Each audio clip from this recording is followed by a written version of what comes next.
Hello guys, it's Victor once again. It's been a very long week for me. There have been lots of form fillings and conferences, online conferences and things like that.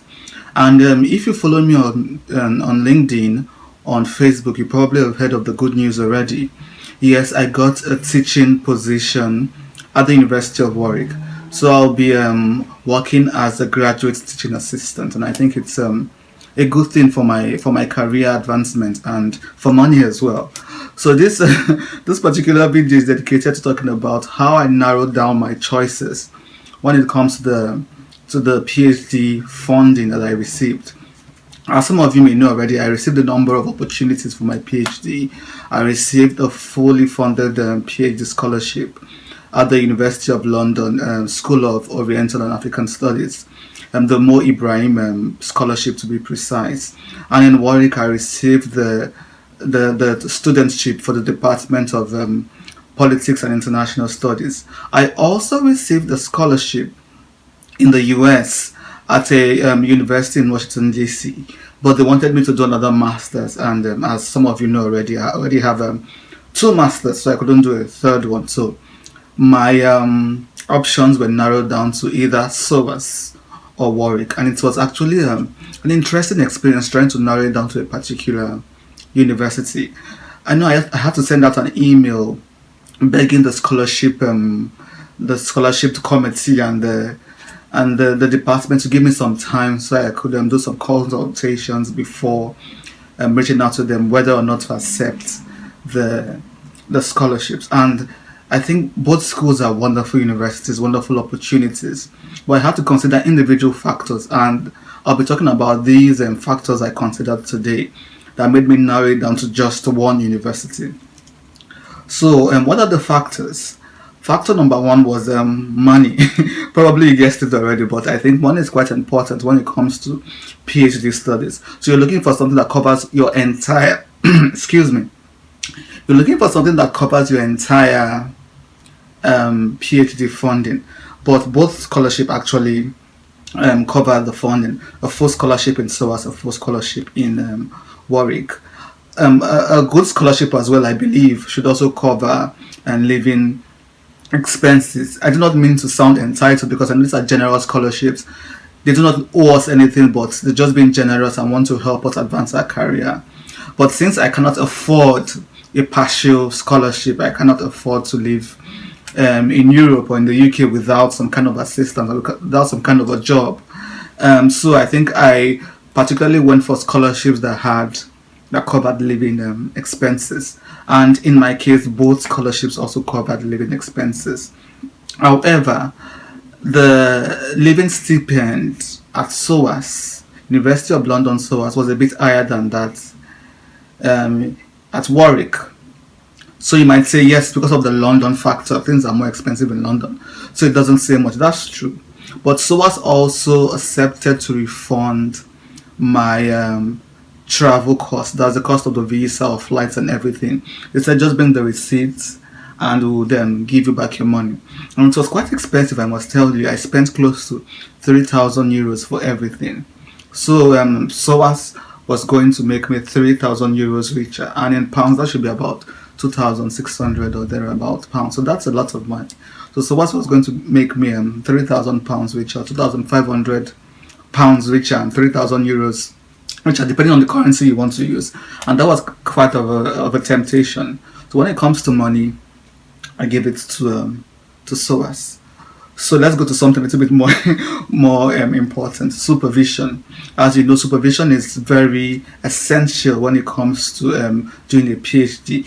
Your rapport with your supervisor, your level of interaction, the criticality of the interaction is also important to come up with a good product at the end of the PhD.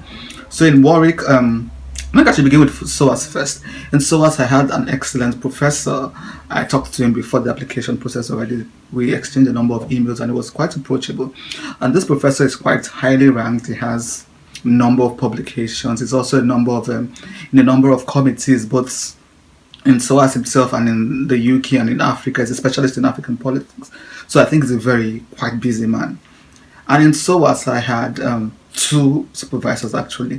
One, a professor in regional politics, African politics, and one a professor and a doctor in methodology, quantitative methodology. I think it's important you know that quantitative methodology. So while I was weighing these options, I thought the professor at SOAS was quite a busy man, and I was able to reach out to his previous students, and they said, "Yeah, he's a good person. He's quite connected, quite invested, but because of his busy schedule, he might not have that hands-on impact on your work because it's quite engaged in university activities, quite engaged in a number of activities within and outside Europe, and he has this a bit of a off-hand approach. He might allow you to do your thing for a while and comes once in a while to check what you're doing." In Warwick, on the contrary, we have two supervisors. That means two people breathing down my neck, and I think it's a little bit more intense in Warwick when it comes to supervision. And I mentioned something about quantitative methods. That's numbers and statistical analysis. I'm quite dreadful at that, and one of my missions during the PhD was to acquire that skill in quantitative methods. So when I discovered that one of my supervisors at Warwick was into stats and analysis, quantitative analysis, I thought it was a plus actually, and that tilted me towards Warwick, I must confess. So when it comes to supervision, two supervisors and one specializing in quantitative method, I think I really like that, and I'll give it to Warwick. So when it comes to location, we have SOAS is in London. Who doesn't want to stay in London? Exciting, bustling city with lots of opportunities. SOAS is actually just a few meters away from my previous university, that's the London School of Economics. I remember attending a number of conferences there, meeting friends there, and things like that. So SOAS is I'm quite familiar with that environment, and I've lived in London for about a year. That was between 2017 to 2018 before I left for Germany. So I'm familiar with the city. So when it comes to location, I'll give it to SOAS. Warwick, on the contrary, is a little bit far from town, a little bit isolated there on its own, and if you're looking for a city university, I think Warwick might not be for you. So when it comes to location, yeah, London. SOAS got it. So what other things should we look at? When it comes to rankings, university rankings, both I believe are good universities, especially for my course for comparative politics. SOAS School of Oriental and African Studies in the first place. So there are a lot of African comparative elements already in SOAS. Warwick also has it there because when you check the rankings, whether it's the QS ranking or the Guardian or Times Higher Education, Warwick actually has a better ranking than SOAS when it comes to general rankings and also department rankings, and that actually influenced my decision as well. So for rankings, I give it to Warwick. So it's now 2-2, I believe, 2 for SOAS, 2 for Warwick. Then I must confess that I considered issues surrounding both universities. Particularly, I noticed that before COVID, that's pre-pandemic, SOAS was having a bit of a financial issue, and it was quite sad for that special and unique university. And I think they even had to sell some buildings or things like that and downsize the department. And I was a little bit concerned, but I thought my funding is external in the first place because my scholarship is from the Mo Ibrahim Foundation, so not from SOAS. So in spite of the downsizing, it might not actually affect my funding. But I worry that it might affect my overall experience, when number of staff are being laid off and universities being downsized and, financial struggles. And COVID has only made the issue worse. So I considered that as well while making my decision, I must say. And at the end of the day, it was like a minus for SOAS because of that particular issue. And then it limits my decision making to Warwick and 1 to SOAS. And then I was also considering post-study opportunities. And I think when I discovered the number of academics in the field, they said, yes, SOAS is in London and there are lots of things happening in London. So for connecting and networking, looking for a job. But Warwick is actually higher ranked, as I said earlier, when it comes to my particular field. And Warwick is not so far away from London in the first place, just about 1 hour. 30 minutes. I could always take a train and run down there for conferences or keep in touch. These days, you don't need to physically actually go there, for networking, even with the pandemic and everything. So you could be in touch online, attend conferences online, get contacts of professors and everything. And I think, yeah, it's not a big deal whether you're in London or not. I think the quality of of your research will always stand you out in case you want to stay back for a postdoc or for a full teaching opportunity. So, guys, at the end of the day, to cut the long story short, I chose Warwick instead of SOAS, and it was quite a sad thing when I was writing the rejection rejection mail. It's actually funny that I get to write a rejection, bearing in mind the number of rejections that I've actually received in the past when it comes to applying for scholarships. So it was my turn this time to actually decline an offer, and I was like, yeah, I appreciate the opportunity, and it's not I'm not ungrateful for this, and you do not owe me anything, but I'm appreciative for this opportunity, but I would like to yield my position to another deserving scholar.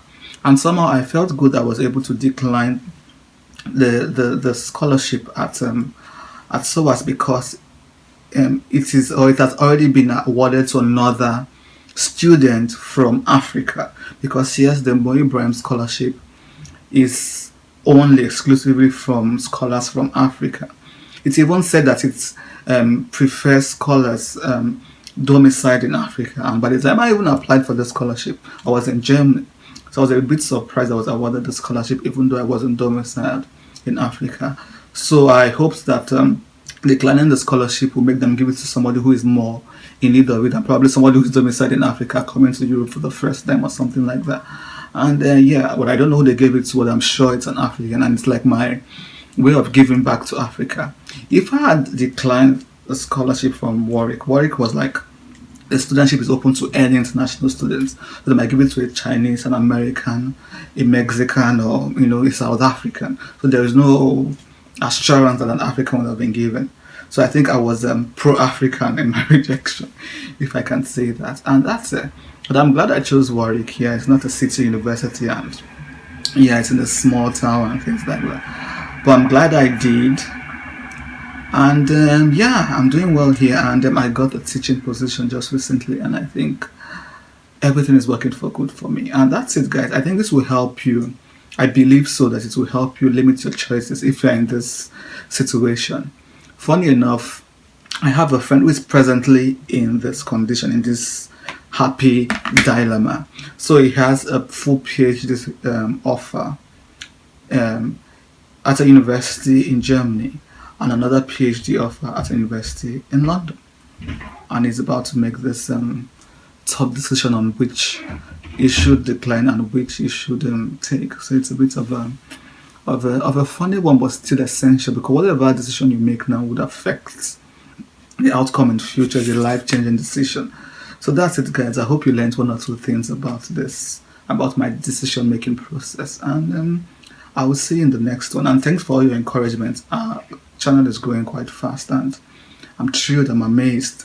And I'll probably release a video next week on how to apply for a graduate teaching position for those interested. So until next time, guys, bye bye.